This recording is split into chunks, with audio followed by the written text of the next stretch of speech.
Colonization indeed has left a great scar in the heart of Africans, and it is something I believe it's going to be there for eternity.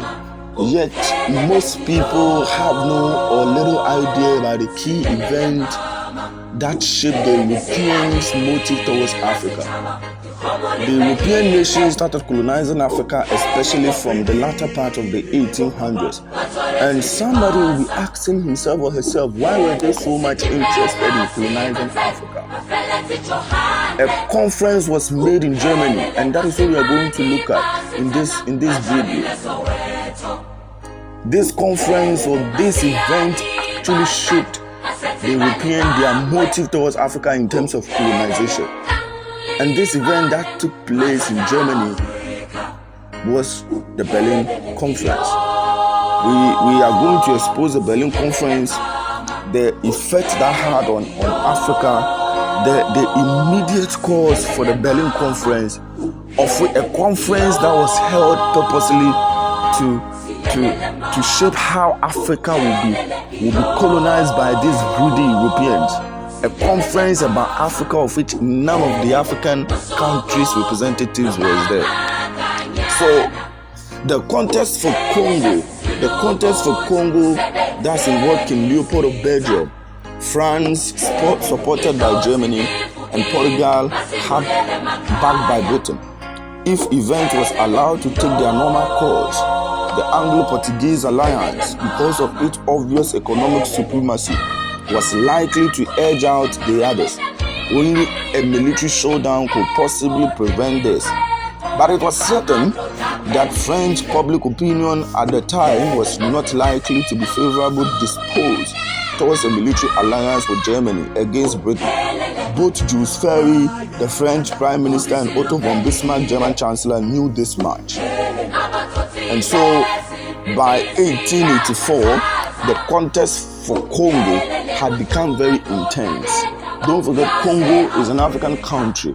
This was because of the exaggerated conception of the economic potentials of the Congo as a commercial waterway across Africa, and also an area where all the major industrial raw materials could be extracted, such as gold, such as diamonds, such as coltan, such as great wood like timber and other great resources.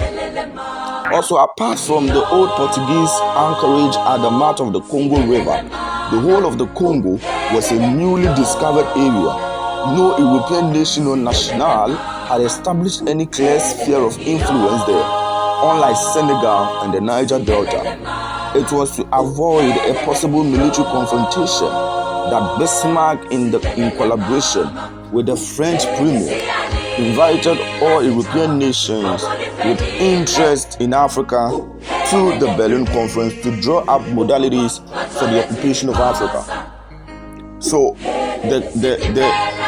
the quest to conquer Congo, a newly discovered area by these Europeans, actually caused or attributed to the call of the Berlin Conference in the sense that most of them perceived that Congo is a rich territory endowed with great natural resources in the Congo basin, the gold, the diamonds, the great timber, the coltan.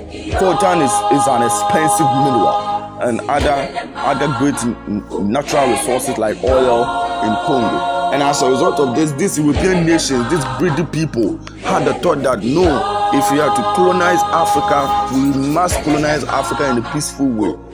They sit in their own offices, in their own countries, in their own territory, in their own continent, and decide what to do with the African continent. They were there planning evil machinations against African continent. And so the Berlin Conference was therefore a meeting of 14 European countries' representatives and United States representatives from November 1884 to February 1885. So on your screen, this is what you are watching. This is the Berlin Conference. This is how it was organized. This is just an anime portrait of it. This conference was held in Berlin between November 1884 and ended in February 1885. And the conference was called and chaired by the then Chancellor of Germany, Otto von Bismarck. At the end of the conference, the rules and guidelines were set out in the Berlin Act of 1885. But before that, we need to know of the countries that were present during the Berlin Conference. So some of the countries include Austria-Hungary, Russia, Denmark, the Netherlands, Sweden, Norway, US of A, Italy, Portugal, Spain, France, Britain, Belgium, Germany, and Turkey. These were the European countries that were present during the Berlin Conference. And at the conference, a number of things were agreed. The first thing that they agreed there, that European nations must not resort to war in resolving any territorial dispute in Africa. This provision was adhered to throughout the partition.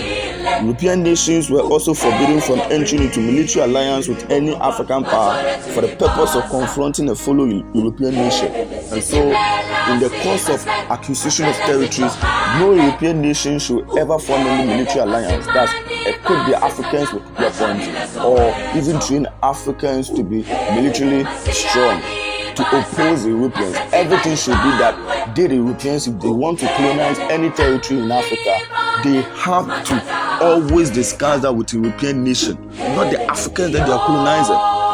This is very greedy. This is inhuman. This is wickedness. And at the conference again, it was also agreed for a colony to be recognized there must be effective occupation. This means that nationals of the European nation must be present in the area and a form of government must have been established over the area.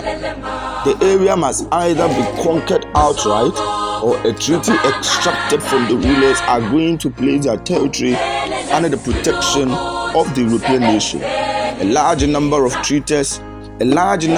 such treaties were obtained and recognized as the basis of colonization, even though everyone knew that only a few African chiefs ever knowingly signed off their sovereignty. The treaties were never understood by those who signed them, nor were they intended to be understood. So these treaties, that it's like something that you'll be persuaded, you'll be convinced, you'll be swayed to sign as a ruler, as a chief, and when you sign it indirectly, you have sold your people and your protection to these Europeans to protect you, giving a formal backing to their evil intentions in the form of colonization. This is what they were doing. So a lot of treaties were signed with most African chiefs without even them understanding what they were doing, because they didn't explain it fully for them to understand such treaties that they were signing. Again, at the conference, they also agreed that the River Congo and River Niger were to become international waterways open to all nations for free navigation and trade. However, although a Niger Navigation Act was passed, it never became effective because the Niger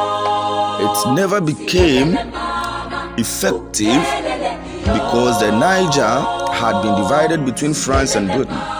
In fact, Godi was to later impose monopoly on the lower Niger to exclude even African merchants from trading freely on it. This is madness. I mean, the Niger Delta, the African merchants were being excluded from trading on the waterways. This is madness.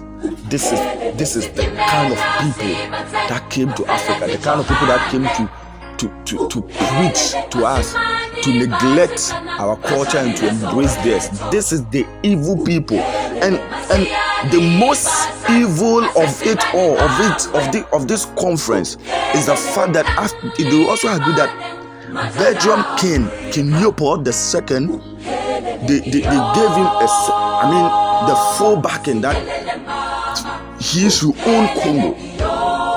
The conference recognized Belgium King Leopold II's sovereignty over Congo, later named Zaire and now called the Democratic Republic of Congo. Leopold treated the area as a private plantation. Nobody was free that territory. Nobody was free in that territory. The indigents were just a little better than slaves. The claim of France to the area east of the Congo River, now Congo, was accepted.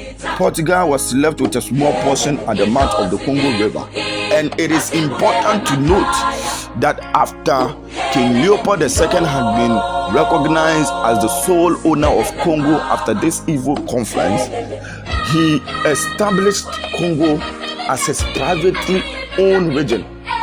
And because of the evil treatment he meted against the Congolese, about 10 million Congolese died, some were amputated.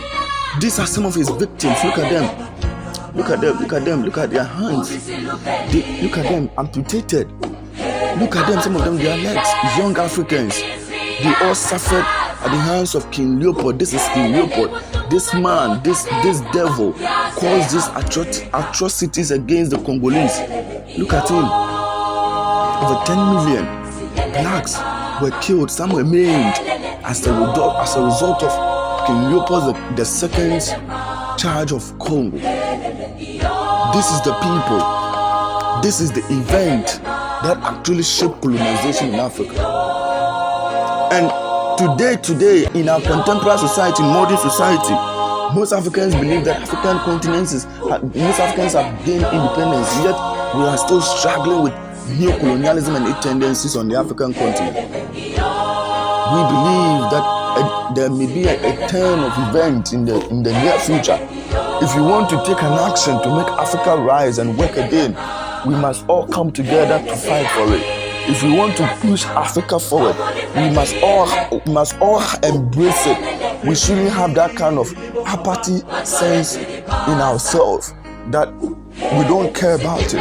Together we can drive these greedy people from taking charge of our natural resources, because they exploit them and use it to develop their area.